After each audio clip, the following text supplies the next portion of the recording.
Tonight on 2020. As a mom, you just know something's not right. All-night street party teeming with young people. Go, go, go! But just blocks away, this lone high school student from the suburbs goes missing. Back in here. Her body was found back in here. 16-year-old Annie McCann was found dead near a Baltimore City dumpster. How as a parent do you even take that You're in? shocked. The police say she was a runaway who committed a bizarre suicide. But who kills themselves with Bactine? This doesn't add up. This can't be. The family says she was killed. Holy cow, she was murdered. Even assembling a world-famous dream team to prove it, You can die from an overdose. And including forensic pathologist Michael Bodden, known for cases from Nicole Simpson to Anna Nicole. There's not enough to call it a suicide. Tonight, 2020's investigation lighting a fire under an 8-year-old cold case. The family's strongest argument is this abrasion. Follow along as we retrace Annie's final hours, far from home. So Annie might have been here on Halloween night. No stone left unturned, doing the job they say the police didn't. They treated this evidence like trash. From a pastry shop She goes, oh my gosh, that's her. She was here. to a funeral home, We always thought murder right away. the Capitol to the state penitentiary, Our first question was, did you kill our daughter? and finally the police, with nothing new to say to the parents, but talking to 2020. What do you say to this family who says you didn't do your job, that you left them hanging? Answers for Annie. Good evening, I'm Elizabeth Vargas. David is on assignment tonight. At a time when so many of you have your children home for the summer, these parents have a never-ending mission, still trying to find out what happened to their teenage daughter, how she died 8 years after the fact. 8 years after the police say they do know what happened. What will you decide tonight? Join the conversation. We're live on Facebook and Twitter as Deborah Roberts tries to find answers for Annie. Alexandria, Virginia, a stone's throw from the nation's capital. An upscale suburb in Fairfax County with historic cobblestone streets, pleasant homes, and top-notch schools like West Potomac High. On Vantage Drive, it was the picture of tranquility until early Halloween morning in 2008. And then this is Annie's room. Is it hard to come in here? No, it's joyful because it's Annie. It was barely 6 a.m. and Dan McCann was saying goodbye to his 16-year-old daughter, Annie, before heading off to his managerial job with TSA in D.C.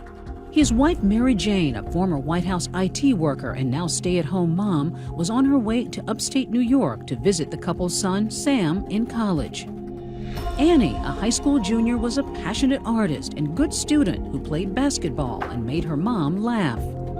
Annie was funny, quirky, witty. She was just a delight. She was just a person that I feel like everybody liked Annie. Former classmate China Johnson Owens first met Annie in 7th grade. Annie McCann was an angel on earth, honestly. Her parents say Annie was young for her age, sheltered and a homebody.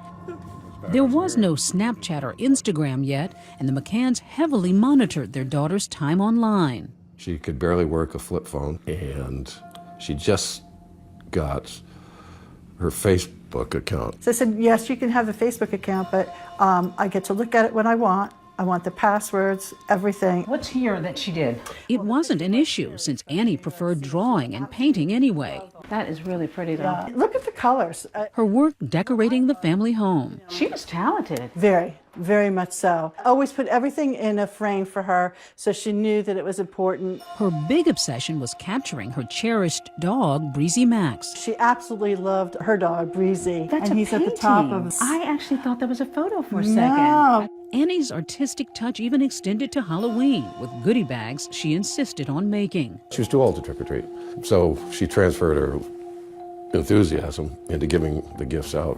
But just hours before trick-or-treaters would arrive, the first hint of trouble. Annie hadn't phoned her mom, something out of character. Oh, she always called me like clockwork after school. Mary Jane knew her daughter's routine. Straight home after school, and if neither mom nor dad were home, she'd call. Up in Ithaca, New York at Sam's College, when Mary Jane didn't get that usual ring of reassurance, she worried. You know, as a mom, you just know. I got this gut. Something's not right. And so I called a neighbor. I said, "Are any signs of Annie?" No. Any signs of the car? No. Annie used the family's white Volvo to get to and from school.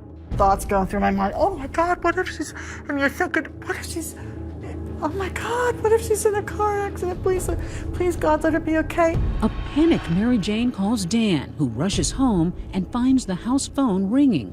Would it be Annie or someone who knows where she is? I answer, and it's an automated message from the Fairfax County Public School System, reporting that your son or daughter was absent today, the whole day. I almost collapsed. So now you realize she was never even at school.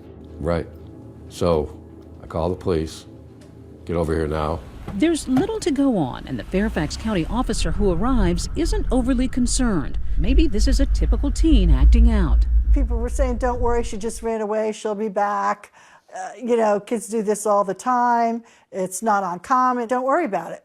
But Mary Jane is worried. Her daughter is far from rebellious and only recently had gotten her ears pierced. She's diligent about keeping them clean with a first aid spray Bactine. Keep that in mind. You won't believe how important it will be later.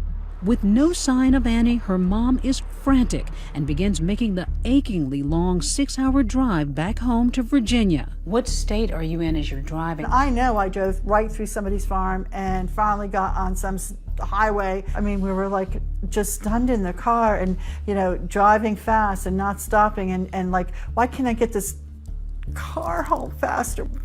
We have to find Annie. We didn't know where the hell to go. We didn't know what to do. We did the best we could. How did you get through that first night? I don't know. It was torture, wasn't it? It was torture, yeah. But the torment is only beginning. When the call came in, I was told it was a dead junkie behind a dumpster. Not even 48 hours later, homicide detective Sean Jones responds to a call. I really honestly thought it would be a 20-minute, type it up and be done. Not so much. But the call isn't in Alexandria, it's here. The Perkins Homes housing project in Baltimore, Maryland, 50 miles and another world away from the McCann's bucolic neighborhood. And behind a dumpster in this section of the so-called Charm City, a man taking out the trash makes a gruesome discovery. And it's no junkie at all. So you find the body of a white teen girl at a predominantly black housing project. What was your first thought? That it was a homicide. It was a homicide, and we treated it as such. Jones, a 25-year veteran Baltimore cop, knows right away this is an unusual case. When you first looked at her, was there an apparent cause of death? No. Did it look like she had been beaten up? No. The Perkins Homes covers several square blocks in a high-crime area, just minutes from Baltimore's famed Inner Harbor and Camden Yards. Soon enough, Detective Jones discovers that the dead girl has a backpack nearby and papers that reveal a stunning fact. She's not from Baltimore, not even close. I find a hall pass for Fairfax County High Schools. I find her driver's license, and I have people back at the office call the Fairfax PD. A half hour later, the identity is confirmed. It's Annie McCann. Detective Jones leaves the ugly crime scene, driving to suburban Virginia to break the news to the McCanns in person. How as a parent do you even... You can't. You're in shock. Do you ask any questions at this point, or are you just collapsed in grief? You're collapsed in grief. How did a sheltered girl from the suburbs wind up here? Amazingly, Annie McCann herself may have left behind the biggest clue. When we come back, the note found in Annie's bedroom. Is it a roadmap to what or who led to her demise? She'd say, Dear Mom and Dad. She'd never write a note not saying Dear Mom and Dad. What does it reveal? See what happens next.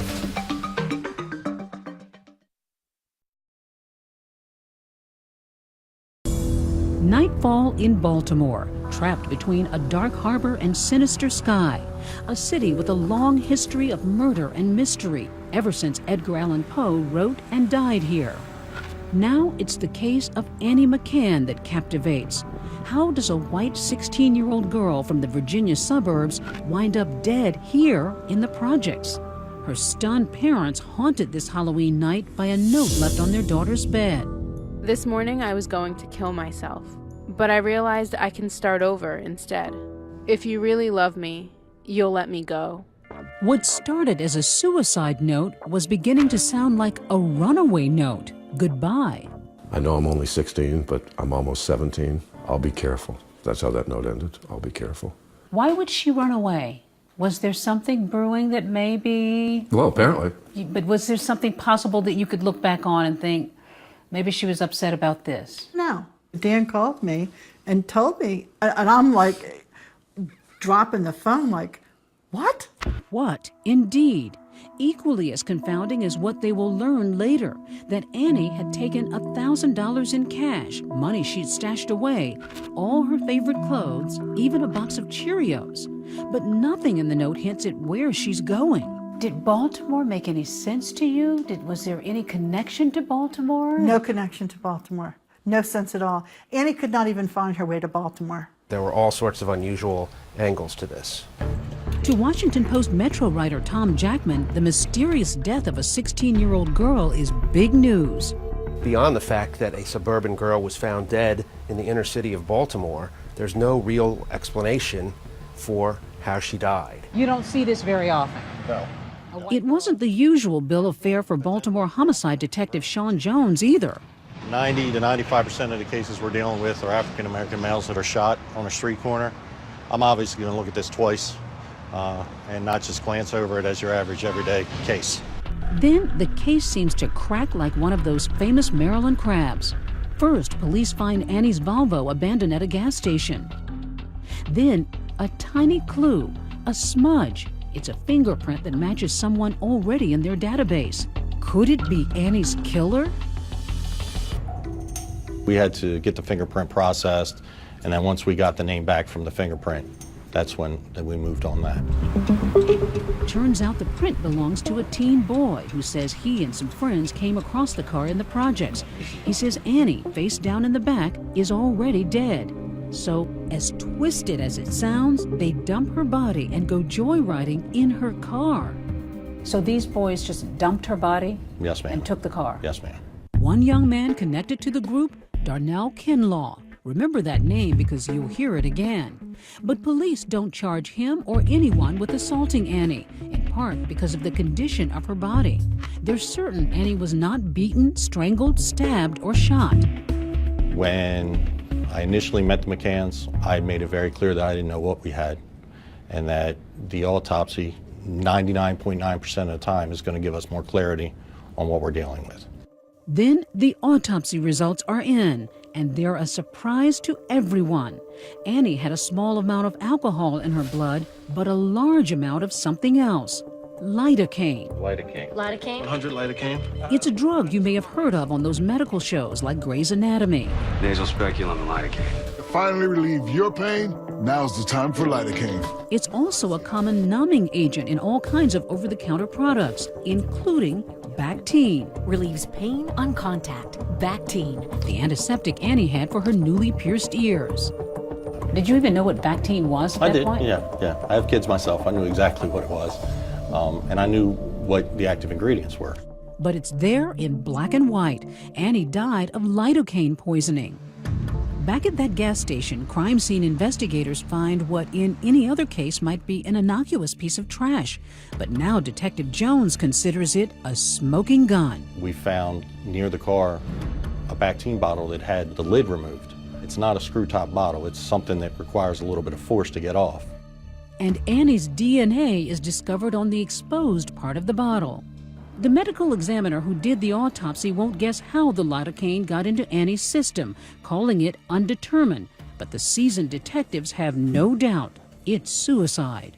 But who kills themselves with Bactine?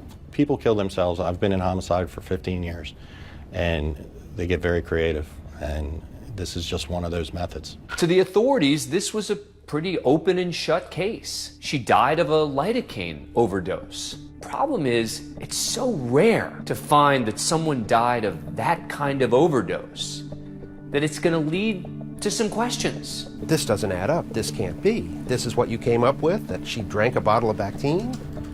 And the McCanns are taking notes on other things that don't add up. It was sound of the Baltimore police to consider suicide. It is reprehensible to conclude suicide. They don't buy it, as they explain in an article they later write. If Annie was going to kill herself, they ask, why go all the way to Baltimore to do it? And if she drank that Bactine, why did the police not find her fingerprints on the bottle? Her prints and our prints should be all over that bottle. Who wipes fingerprints while killing themselves? And who writes a to-do list like Annie did on her hand if they're planning to end it all, reminding her to do her chores and say her prayers? We thought it was a baffling mystery. Nobody's heard of anybody overdosing on Bactine, much less a kid from the suburbs who didn't seem to be that unhappy with life. And so we continued to press forward with the story. And the story was far from over. When we come back, the McCanns are about to get disturbing new details about their daughter's death, not from detectives or the medical examiner. Try the funeral director and why she thinks suicide is out of the question. We always thought murder right away. You thought murder right away? We did.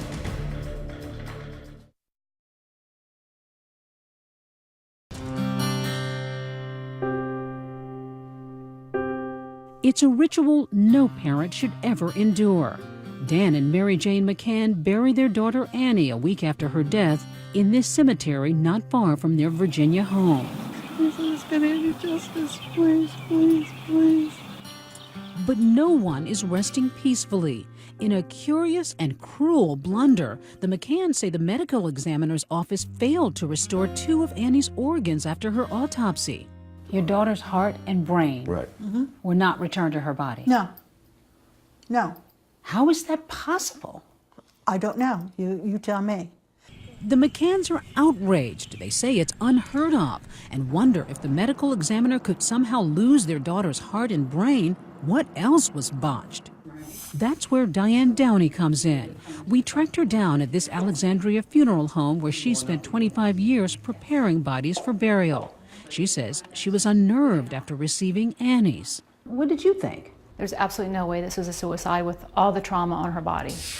Trauma? Dan and Mary Jane say police told them there was none. So what about the goose egg-like bruise on Annie's forehead? So unsightly the McCanns hesitated over an open casket. I kept going back to the detectives, but they kept dismissing it as, no, they were just minor abrasions. They were told minor abrasions, no evidence of an assault. And they see this. And so now they're probably really thinking there's something more here. Downey was reluctant to share her suspicions with the grieving family. But the McCanns' heartbreak and bewilderment only grew much later when they would get their daughter's autopsy photos. And I know these are hard for you to look at. They're convinced they see a cigarette burn on her forehead, a mysterious letter J on her ankle, and worst of all, they think they see signs of a sexual assault. I was horrified. It's like, oh my God, my daughter was tortured. The McCanns suspect that their daughter is a victim of a crime, especially when that funeral director points out what she sees as another bizarre detail: Annie's fingers. It looks to her that they're wilted. Her fingers were shriveled like they were raisins, like her body had been soaked for several hours. Did that concern you? Very much. Was this a result of someone trying to wash away evidence? Baltimore City Police will not reopen its investigation. The case is closed. Police may be standing down, but the McCanns are only ramping up their own investigation, and the media is all over the story. The McCanns have made it known they were not happy with their daughter's death investigation. And the parents are relentless. The police do nothing and they sweep it under. Baltimore police never honestly investigated Annie's death. They begin emptying their savings, even Annie's college fund, to get at the truth, buying billboards around town, and then assembling their own dream team, starting with perhaps America's most famous medical examiner, Dr. Michael Baden, a fixture on Fox News. You looked through the materials. What struck you right away? What struck me right away was the circumstances first, that she was found by a dumpster. Somebody dumped the body there after death, and usually that happens in homicidal situations. Baden says in 50 years of death investigations, he's never heard of anyone killing themselves by drinking Bactine. And in his opinion, there wouldn't be enough lidocaine in one bottle to kill Annie anyway. So you were convinced that Annie McCann did not commit suicide by drinking Bactine?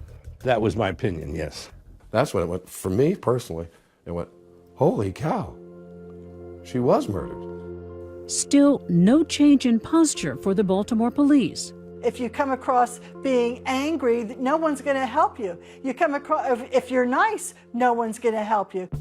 Disappointed and desperate, the McCanns march on, all the way, in fact, up to Capitol Hill. This committee To Senator Charles Grassley, one of the country's most powerful members of Congress, chairman of the Senate Judiciary Committee. If I can help, I want to help. From Iowa, he isn't even the McCann senator, but they don't call him Hawkeyes for nothing. Do you think the Baltimore PD blew it? It looks to me like when they don't answer questions, they raise a lot of unnecessary suspicion. And if they want to avoid this suspicion, then it's pretty simple. Just come clean. Grassley sent off official letters to the Baltimore police and the FBI. They wrote back defending the investigation and stand by the conclusion Annie most likely died from self-ingestion of Bactine. But Grassley also wrote to the makers of Bactine, the Bayer Corporation, and got another story entirely. What exactly did you hear from Bayer about lidocaine? Pretty simple, that one bottle of Bactine would not cause a suicide. In fact, Bayer claims it previously told the Baltimore police the same thing. Back in here. Her body was found back in here? Yep, right in here. Which leads us to this man, the captain of the McCann Dream Team. It's not your usual death. This is a mystery that stumped everybody. I mean, there's other Jim Consis, a private eye and former Baltimore cop himself, now on Annie's trail. Her name's Annie, white girl from Virginia. No her. He retraced his steps with us. I canvassed the whole area, went door to door for months. Literally walking me through his investigation. Hey guys. Approaching anyone and everyone he could, like these folks at the Perkins homes. So we're just trying to fill in the blanks on how the body got behind the dumpster. But have you ever heard of anybody talking about the case? No? Did you hear any scuttlebutt about it when you moved in? Like No. What might have happened to her? No. Then hitting the road. Now we're getting in the heart of Fells Point. So Annie might have been here on Halloween night. Yeah, she could have been. The key for Consis, determining where Annie was after leaving home and with whom. What would this area be like on Halloween? Packed, because all the bars are down there. In fact, Fells Point is one big party on Halloween, with throngs of young people celebrating and taping the festivities. This footage shot the very night Annie disappeared. Consis says Annie may have been among the revelers. Then a big moment on this quiet block of Albemarle Street. This is basically Little Italy. You got all the Italian restaurants here. He arrives here, Vaccaro's, a Baltimore bakery famous for its pastries. When we come back, a very sweet clue, and the trail doesn't end in that bakery. Who are the McCanns about to question inside this prison? Stay with us.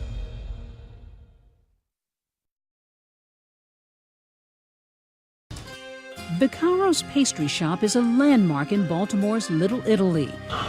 Too much an espresso. Famous for cappuccino and cannoli, it would become the setting for a stunning development in the case of Annie McCann. What brought you here? I know she had a sweet tooth, and her body was found over there. And she loved yogurt, pastries, and I'm thinking, why not take a shot? It's 3 months after Annie's death, and the McCann family private investigator Jim Consis is showing Annie's picture to workers here. So you came up to the counter here? Yeah, I came up to counter. A clerk takes a look at the picture. One guy goes, "Oh yeah, I think I remember her. Yeah, she was cute." Then a server sees the photo, and it's as if someone dropped a pile of dishes. Oh my gosh! Oh my gosh! I can't believe it. That's her. Remembered her. She was here. Here, alive and well, sipping a cappuccino with extra whipped cream. Then a jaw-dropping revelation. Annie was not alone. Yeah. She was with another girl. And then that's when the description came out. A sketch artist is soon giving that description a face. So you got the server here to give you the details to come up with the sketch. Right, and then once the sketch was complete, she looked at it, she says, that's her. This is Annie's companion, according to a waitress. A haunting image of a tall, dark-haired woman, older than Annie, late teens, early 20s, disheveled, tired, looking like trouble. She had heavy, heavy makeup. She had the ugliest fingernail polish you would ever see. It's puke yellow. Puke yellow. She had heavy-duty bags underneath her eyes, like she was tired. As a detective, what's going on in your head at this moment? I'm thinking, oh, that's good. I got a hit. So you thinking this woman could be the key to solving this death? Right. This is big stuff, isn't it? No, it ultimately does not have anything to do with Annie's death. Sean Jones, the lead Baltimore detective on the case, says they looked into it, and he is not impressed. Not by the sighting of Annie, not by the mystery woman with her. But if she's sitting and having coffee or a dessert with a disheveled young woman, that doesn't set off any bells for you? Of course it does. It's important, but ultimately we weren't able to verify that it even happened. The McCanns also released this sketch of a woman seen with Annie in Little Italy the day before her death. The McCanns publicized the sketch, hoping someone will recognize the girl with puke-colored fingernails, one person who might possibly be able to shed light on their daughter's death. There have been many leads over the years, but they've never been able to track her down. Every time they would find a lead, then they'd, hit a dead end, and it's like the mystery continues. Just when many might have given up, the case of Annie McCann takes another strange turn. Nearly 3 years after her death, a murder with what seemed to be eerie parallels makes the news in Baltimore. 26-year-old Lakeisha Player is murdered and her car stolen. When police name the killer, the McCanns are flabbergasted. Police believe the killer is this man, 21-year-old Darnell Kinlaw. Darnell Kinlaw is accused of murdering Lakeisha Player in her Kentucky Avenue home this month and stealing her car. The same Darnell Kinlaw previously questioned in Annie's case, and who the McCanns believe had been involved in tossing their daughter's body and taking her Volvo on that joyride. That same guy then gets arrested for murdering someone and taking their car. It's a big coincidence. Annie's case comes roaring back into the headlines. The arrest was of 21-year-old Darnell Kinlaw for the murder of his girlfriend. Kinlaw was eventually charged with the unlawful taking of Annie McCann's car in 2008. Awfully close to the same kind of circumstances. I'd argue otherwise. He shot her and stole her car in a domestic incident. Has no similarities to Annie's case. Do you think he knows more than he's told you? No. As a matter of fact, I think that it tells the opposite, that if he were to murder someone, he's going to use a gun. He's going to use the standard method, and that he's not going to poison someone with lidocaine. For years, the McCanns have wanted to question Kinlaw themselves, convinced they might be able to get something more out of him about Annie's death. Now, on a gray June day, nearly 8 years after Annie's death, they will get their chance. Kinlaw has surprisingly agreed to meet with them. Dan and Mary Jane leave their Fairfax County home for the nearly 3-hour ride across Maryland. Are you nervous? No. Oh, yeah. Because I know that we might not get anything. Yeah, that's what I fully expect. They might accidentally tell the truth or do it on purpose. We're going to interview one of what we believe are 5 thugs, at least 4, and we believe 5, who dumped Annie's dead or dying body from her car and then took the car for a joyride. Give us this day our daily bread and forgive us our trespasses. Praying as they drive and strategizing. We want to know the circumstances under which he found the car, found Annie. Had he seen her before? Had he seen her with anybody else? And can he please find it in his heart to help us find out who, not him, murdered our beautiful daughter. Coming up, are the McCanns face-to-face with their daughter's killer? Does Darnell Kinlaw have answers about Annie? Watch what happens next.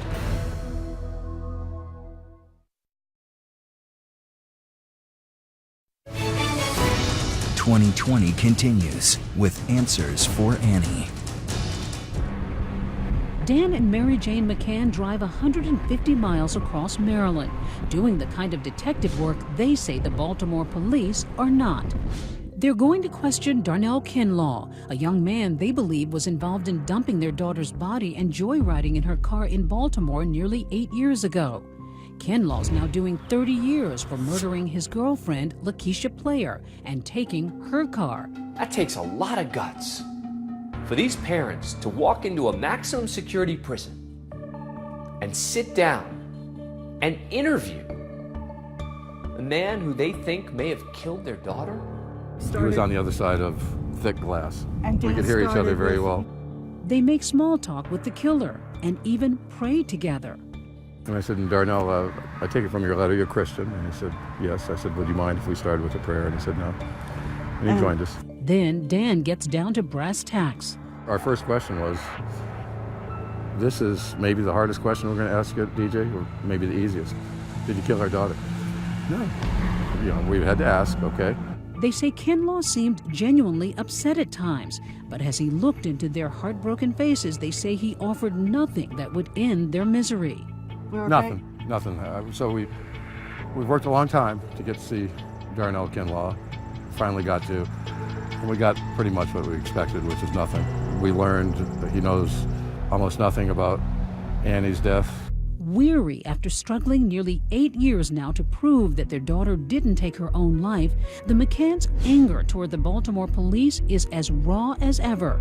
We questioned lead detective Sean Jones about the McCanns' accusations, and we also confronted his boss, Colonel Stanley Branford. The McCanns say that the Baltimore Police Department took the easy way out. By labeling this a suicide, they were able to wash their hands of it and move on to another crime. I'm sorry that they feel that way, but that's simply not the way we approach this case. I can tell you that this case has been thoroughly investigated, not only by us, by the FBI, that we asked to come in and evaluate our investigation. Doesn't this family deserve more answers? We've given them all we can give. We cannot provide answers that we do not have. We possibly believe that Annie McCann committed suicide. Suicide. But this is a girl who lived in the suburbs. Why would she drive 50 miles to a housing project in Baltimore to commit suicide? Well, that I can't answer because I don't know the mindset of Annie at that time. But police do share stunning evidence with us the McCanns did not. We already knew about the letter Annie wrote saying she was going to kill herself and changed her mind. But now police revealed their investigation found other notes in which Annie talks about suffering with anorexia and depression. She writes to a friend, "My suicide has nothing to do with you." In another note, "Pressure has gotten to me. I can't do it anymore." And no one blamed themselves for this. This is all on me. In all of her writing, she had indicated that she was leaving, and she expressed to some degree that she was tired of living. In response, the McCanns insist Annie did not intend those as suicide notes. One was found crumpled up under her bed, the other partly crossed out. Now, my heart goes out to her parents. We have responded to every request that they made. We responded to every piece of information that came in. After 1,200 hours on the case, the Baltimore Police Department stands by its belief that Annie took her own life by drinking Bactine. It's a critical question at the core of Annie McCann's death. Is there enough lidocaine in a single 5-ounce bottle of Bactine to kill a 16-year-old girl? The McCanns' medical experts are at odds with the Baltimore ME. So 2020 contacted Dr. Bill Mannion, a board-certified forensic pathologist. He estimates he's determined cause and manner of death in 2,500 cases over the years, but not one of them involved Bactine or lidocaine. Bactine, I had never heard of that before. To be honest, I didn't know it was capable of killing you, but it is capable because it has lidocaine in it, and lidocaine is a toxic drug. He says a bottle of Bactine does contain a potentially fatal dose of lidocaine. Yes, there is enough in a bottle of Bactine to kill someone. Even in a half a bottle, they're roughly 2 grams, and that would be enough to cause death. Even the McCanns' own expert, Dr. Bodden, says some of their worst fears about what happened to their daughter are unfounded. The funeral director felt convinced that she saw signs that Annie might have been sodomized. Did you see any indication of that in either the photos or in any of the material you reviewed? No, I didn't. Well, I don't see evidence that she was sexually assaulted. As for that distinctive-looking letter J on Annie's ankle, Dr. Bodden says it may just be an accidental pattern from blood settling. Was the way the lividity, the blood settled in the body after she had died. So you don't think that was a marking, a letter, some kind of a tattoo? That's correct. You don't think so? I do not think so. There's also some talk that there may have been a cigarette burn on her head. I don't think it was a cigarette burn. You don't think that was another sign of some kind of abuse? No. On one of our visits with the McCanns, they show us bins of evidence they say the police returned to them. How long has it been since you've gone through these things? Years. And there, among Annie's things, a discovery that seems to surprise even her parents. She didn't take that from me. Digital camera. Her digital camera still sealed in a police evidence bag. Is it possible this has gone untouched and unnoticed for nearly 8 years? Mary Jane plugs the memory card into a laptop. When we come back, what Annie's camera saw. Stay with us.